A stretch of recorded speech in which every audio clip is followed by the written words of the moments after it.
people to give you a solution. But right now, today, that time is up. There's no more giving you lies. You're not African. You're not black.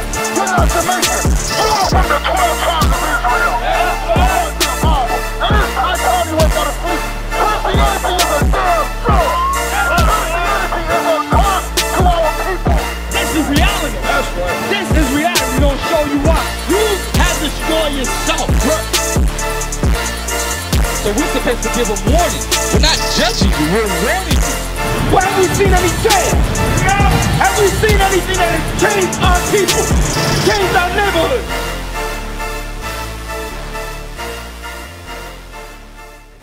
Book of Psalms chapter 83 verse 2. For lo, thine enemies make a tumult, and they that hate thee have lifted up the head. They have gotten power to teach you whatever they want to teach you, because you are slaves in America. Right. That is the truth, that you are still slaves in America. Right. From 1492, from 1619 to 2017. Right. This very day you are still in captivity. Right. And we're going to prove that with the Bible. We're going to prove that right now with the Bible. Right. Give me that. Baruch 3 and 8. Book of Baruch chapter 3 and verse 8. Listen good, black man, Hispanic man. Behold, we are yet this day in our captivity. Read. Read. Where thou hast scattered us for a reproach and a curse, and to be subject to payments. So you would be scattered to the four corners of the earth and be subject to payments, subject to mortgages, subject to taxes, subject to your bills. You are still slaves in America. For as long as you can think of that you are here in America, you've been serving your enemies. Right. You've been building up the nation of your enemies. Right. Excuse me, brother, what's your name? Walt.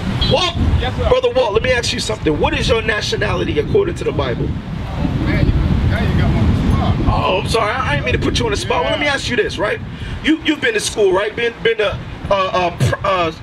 elementary school, high school, right? Yes, sir. All right, so let me ask you something. They taught you history in elementary and high school, right? Some history. Some history. Yeah. So okay, some history. So what is the history that we missing? Black history. Black. I'm glad you said that. I'm glad you said that. Where would you go in order to find black history? Now, you gotta help me out with that. Say that. Come here. Come closer. Come closer. Walt. You said your name is Walt, right? Yes, sir. So let me ask you again, one more time. Where would you go to find black history? You don't know. You mind me asking how old you are? Yes, sir. How old are you? 74. 74 years old. You've been on this for 70. No, you're young. You're a babe in the spirit. I'm gonna show you why. But the reason I ask you that question is because when we go to church, right, on Sundays, right? How much history do we learn? How much history? Like how much black history do we learn? Not much. Not much. Not much. I'll tell you what, it's not at all. Because when you read this Bible, you actually find out that this whole Bible is black history. That's right. And I'm gonna show you why. Bring it up. Give me Deuteronomy, that's right, you want it? Book of Deuteronomy chapter 28 verse 15. Bring it up. Follow along with me real good, okay, Walt? Because the first question I ask you is, what is your nationality, right? What is your nationality according to the Bible? You say you don't know. I put you on the spot. I'm sorry about that. I didn't mean to do that. Okay. All right? But at the same time, I also want to know, what is it that we're being taught in these school systems? What is it that we're being taught in the church? You understand what I'm saying? Is it your history? Is it to teach you who you are? Let me show you what they're not teaching you, what they're missing in black history. Read. Deuteronomy chapter 28 verse 15. But it shall come to pass, if thou wilt not hearken unto the voice of the Lord thy God, to observe, to do all his commandments and his statutes, which I command thee this day, that all these curses shall come upon thee and overtake thee. So this is Moses speaking to the children of Israel in the wilderness. Are you familiar with that story of Moses leading the children of Israel out of Egypt? Okay, well, he led the children of Israel out of Egypt because they were in 400 years of slavery. Bring it up. You understand? They were in hard bondage slavery. We can relate to that as black people because for here in America, we've actually been in hard bondage slavery for just a little bit longer. In fact, the same amount of time, 400 years. 1619 all the way up to about, we can say today. Right? Absolutely today, right? So he's saying that if we did not keep these commandments, that certain curses will come upon the Israelites. Right? Now we're going to go through the curses, and I want you to identify and think about this. The curses that we're about to read, ask yourself if those curses match our history. 32. Book of Deuteronomy chapter 28 and verse 32. Thy sons and thy daughters shall be given unto another people. Did that happen to us here in America? That our sons and our daughters were given unto another people. Read on. Thy sons and thy daughters shall be given unto another people, and thine eyes shall look and fail with longing for them all the day long. So I want you to take a look at this right here, right? It says our sons and daughters will be given unto another people. Is that not what happened to us in slavery? Coming off the slave ships, right? And then sold from one plantation to another. Our children taken from us and given to other people. Our wives taken from us and given to another people. That's what we just read in the Bible, isn't it? What? That closely resembles our history, right? Let's see if there's more. Let's see if that's it. Read. Book of Deuteronomy chapter 28 verse 32. Thy sons and thy daughters shall be given unto another people, and thine eyes shall look and fail with longing for them. Let me tell you something. This ain't just happened to so-called black people. This happened to the so-called Hispanics that are throughout the Caribbean, Central Americas, and South Americas. Because in Brazil, there's a great population. All of those people down there in the South America, Central America, they're all Israelites. All of them were stolen from their land, and if not taken back to Europe, some of them were actually made slaves in Central and South America. Throughout Mexico, Nicaragua, they were made to mine their own minerals in their own countries. Take their wives taken from them to be bed wenches for the Spaniards, for the conquistadors. So this didn't just happen to our people. Think about the Native Americans. They were the first people here in the Americas, right? Those indigenous people. That happened to them also. That happened to them in 1492 when Columbus stepped foot on not American soil, but in Hispaniola, in the Caribbean. And then Ponce de Leon set a foot here in America, here in Florida, in fact. You understand? So that, not just only the so-called black man, but also the Hispanics as well as the Native Americans that happened to. And read that last part. Deuteronomy chapter 28 verse 32. And there shall be no might in thine hand. There shall be no might in our hand. So when our sons and daughters and our wives were taken from us, did we have the power to take them back? Did we have the strength to fight against the U.S. military or the conquistadors? Did we have the strength to fight back and take them back? As a nation. We only had a little bit of power, you're right. Because you had people like Nat Turner, you had people like Denmark Vesey, Marcus Garvey, you had people like Harriet Tubman, you understand? So we had very few and far between saviors, but did they absolutely save us as a people out of slavery? No, no.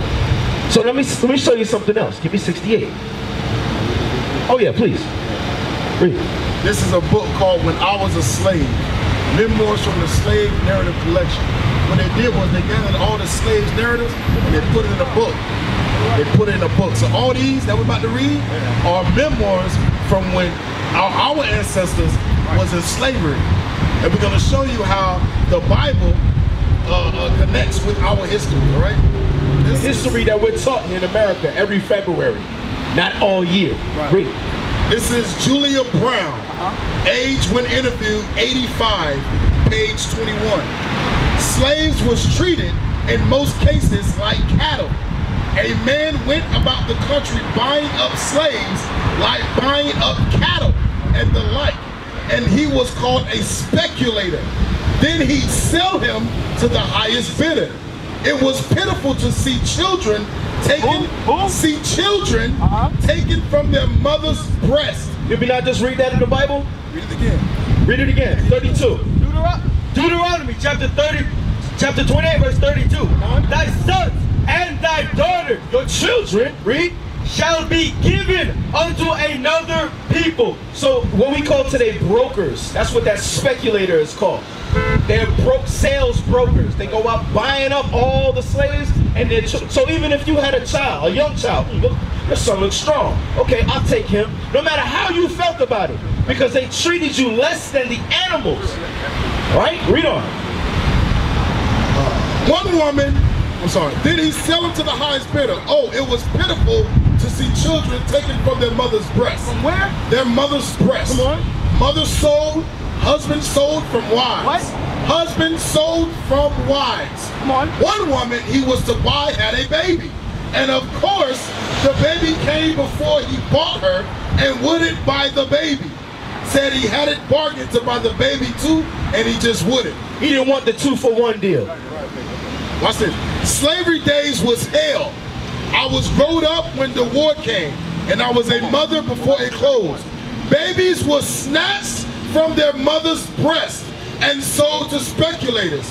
Children were separated from sisters and brothers and never saw each other again. Let me show you how deep that went, because when it says that your brothers and sisters and mothers were taken from each other, right?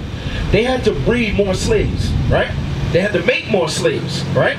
What they would do is they would put young men with whatever woman, and you would never know if you're sleeping with your mother or your sister in order for you to breed. That's what they were doing here in America. Why don't we talk about that? Why don't we talk about Psalms 82 one more time? Psalms 82, why don't we speak about these things? Because I'm going to tell you why. There is hate. Let me ask you something. Do you think so-called black man, or you personally, I'm going to ask you personally, Walt, you have enemies? Do I have what now? Enemies. Do you have enemies? I hope so. You hope so or hope not? Yeah, of course I do. Okay. Yeah. So if you have enemies, the Bible says that that God himself has enemies. So if God has enemies and he has a chosen people, would those chosen people then have enemies as well? Bring it out. Yeah. Yeah, absolutely. We're going to read that right now in the Bible. And we're going to also show you, with knowing that information, that this is the same reason why they don't teach you this in school, in church, in your universities. They don't teach us any of this stuff. And there's also a reason for that. Read on. The book of Psalms, chapter 83 and verse 2. For lo, thine enemies make a tumult, and they that hate thee have lifted up the head. So the people that hate God have lifted up the head. When it says lifted up the head, that means they've got power. They're able to make laws. They're able to make come up with religious rights or religious tenets. Religion itself, philosophies of different religions, and give it to the people, and then ordain it as God's word. Right. You understand? Read. Verse 3. They have taken crafty counsel. You know what that means? Crafty counsel. Think about it. If they're not teaching you to keep God's commandments, or they're not teaching you your history according to the Bible, what are they teaching you? What is it they're teaching you? You got to go walk? Yeah. I got that. I want you to take a look at that, right? We got a website on the back of that, on the back of there, and a phone number. If you want to find out more history about the so-called black men, so-called Hispanic men, the Israelites, who you are, what's your nationality? What's your nationality? What do you call yourself? Black American? Black? Let me show you something. Where is it? Right here. You're an Israelite from the tribe of Judah. That's right. Did you know that Christ came from that tribe? That Christ is a black man just like you, Walt? I got you, brother. Take a look at that information. Because again, we're out here for you so-called blacks, Hispanics, and Native Americans. Shalom. This is Bishop Nathaniel of Israel United in Christ. Please subscribe to our YouTube channels. Stay up to date with our latest events, music, and classroom lessons.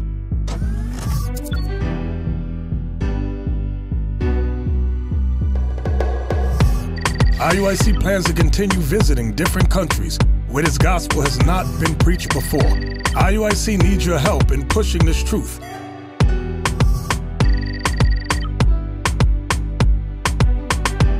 So join us. Subscribe to our Instagram, Facebook, Twitter, and podcasts, and stay up to date with us.